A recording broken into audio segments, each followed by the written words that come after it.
Why is the S68 engine the sweet spot for BMW? Well, I'm going to show you that with this 2026 BMW X5 M60i in black sapphire metallic over black full Milano leather. I'm Anthony from Supercar Throttle, and I only like to bring performance vehicles to this channel, especially when they're in the six-figure variant, which this touches near $110,000 price. We got a lot of upgrades, but this is also something that you might want to consider, because for 2027, they are doing a full redesign, and it does change the styling elements, and it does change the performance, and they will give us an iX5, which is an all-electric variant. Not a huge fan of it, but I'll probably bring it to the channel. The front is going to have the shadow line lights, full LED. That's because we have the M Sport Package Pro, which gives us the shadow line trim and the upgraded M Sport brakes, the red brake calipers. 8.3 inches of clearance is standard. Kidney grille, that's going to be completely redesigned. It's going to be shrinked, very small, not as tall, not as wide. For me, I kind of like the way this goes into the light structure. These lights are also going to be a little bit more sleek, a lot more boxy in the front. These are M-spec bumpers, so you have all this opened up for that S68 engine. And don't worry, I'm going to explain that in just a second. Front and rear parking sensors, we have a 360-degree reverse camera because we have the park assistant package. We also have the driving assistant package, which basically lets the vehicle drive autonomously for you, but it's not something that's like a Tesla, so don't think of it that way. Now for 2026, we have the 4.4-liter BMW m-powered turbocharge. That's a V8 twin turbo, producing 523 horsepower, 553 pound-feet of torque. That's what that S68 engine is. That's the engine code. And it's the same for the M competition, which has 617 horsepower. So yes, we're losing nearly 100 horsepower, but it's the same damn torque. 0.5 seconds slower this is compared to that, and this is about $30,000 of savings. So which way would you go? Let me know in the comments. 22-inch wheels, this is upgraded. It's a staggered wheel setup, and it should be. We have rear axle steering, that's standard. It's already a near 50-50 weight distribution. It's like 50.4, 49.6. It's freaking nuts, man. This is a car lifted up into an SUV, so it's an everyday driver, and you guys know I own a damn MC20 Cello. I can't drive that shit every day, but this I can, and I'm getting a 0 to 60 at 4.2 seconds, top speed at 130 to 155 miles per hour. Do I sound excited? I am, because you're getting an M competition detuned for $30,000 less. So you can get this for your weekend or just drive it daily. I would do so. And get a damn Toyota Corolla in between. So you can save, because you're only getting 17 MPGs for the city, 24 for the highway. It's a freaking gasaholic. But you expect that with the standard all-wheel drive system. Now the 2027 is going to change the wheel design. It's going to change the side. It's going to also change the side view mirror. It's still going to be M-spec whenever you go to this variant. And they are still going to give us the 4.4-liter V8 twin turbo. So thank you, BMW, for finally listening to me and not going full electric. I don't know how many times I hear it in the comments, or I even say it. I can't have an electric vehicle. They just don't have a grid here in Florida. Standard LED taillights. Now this boxy look is going to be a lot more boxy and athletic. I actually like the rear to the 2027 a little bit better than this, especially on the lower. You still get the quad exhaust tips, and it does look aggressive, but when you add that tow package, you see, you'll lose the diffuser. So why would you choose this over the M competition? Same damn engine, better weight distribution. You get the M Sport differential and the adaptive M suspension. You get the X Drive standard. Unless you're getting a hell of a deal, this is a steal. But let me know which way you... Sport Plus, 4.2 seconds. Let's see what we got.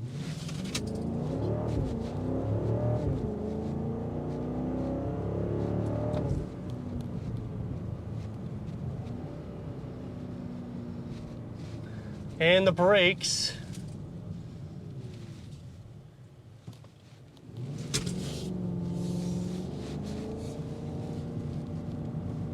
Look at the grip that you're getting.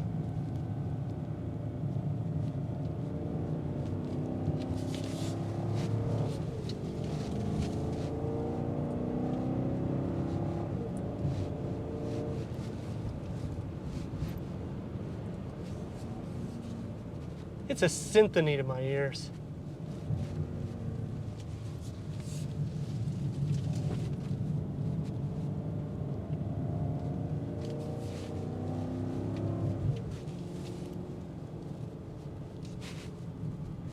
mean, these are all reasons why you go S68 opposed to just going into an X5. Yeah, you're getting nearly 400 horsepower going that route. And you can go into the X5 50e and you'll have 40 horsepower less. But this is the sweet spot blend. If you're not looking to capture MPGs, then you go those two routes. If you're looking to get that performance similar to a M competition, because it's the same damn engine, you're unlocking that. You get rear axle steering standard. So you basically got a 50-50 weight distribution. It's literally a sports car lifted up. So this is something you could daily. Now you do have 22-inch wheels. The drive is comfortable though, because we have the adaptive M suspension. Literally every damn component that you can get on the M, you're getting here, except for the less performance. It's worth saving $30,000. And you're not gonna be concerned about putting miles on it like I am with the MC20 Cello, where you're like, oh shoot, I gotta put 15 miles? Oh my God. And then I gotta think about the ground clearance because I basically got like 2-3 inches, it's shit. Whereas here, 8.3 inches. The seats are comfortable. That car is very comfortable too, but this is insane what you're getting for a lifted up sports car. This is just in regular mode.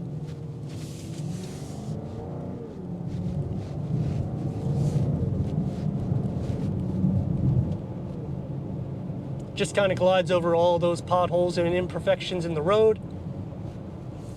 Steering to the vehicle, it's pretty light. I wish that it had a little bit more feedback, but this is BMW. We're gonna go back into the cruising lane because for the passing lane, nobody does that anymore. Not in the state of Florida. The passing lane is now for cruise control people.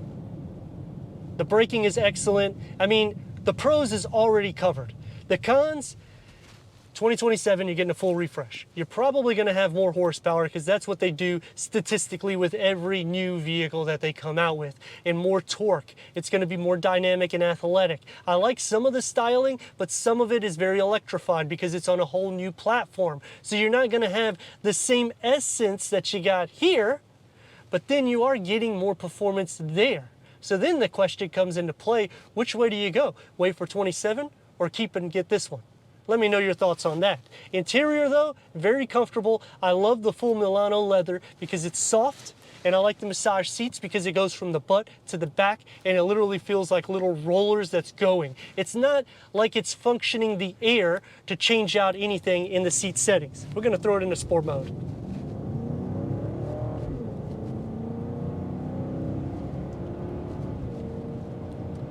Back into comfort. What the hell, do Eco Pro. Now we're gonna see if we can get some MPGs back because we went from light to light. That's basically what you would do with this, even though it could be a track car if you wanted to do some aftermarket work, because you do have the same engine as a M competition. Now in this mode, I would say it's pretty much the everyday drive, somebody that's trying to compensate for some MPGs.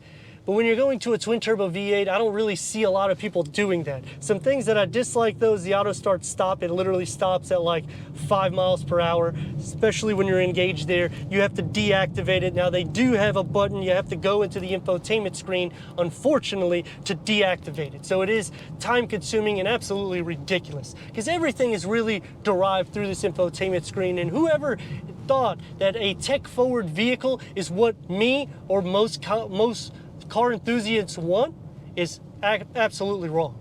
I want a vehicle that has a personality, and that's what I'm getting with the engine.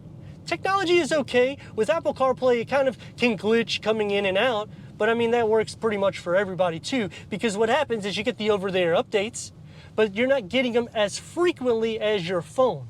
Therefore, the Apple CarPlay, Android Auto sometimes will work, sometimes won't.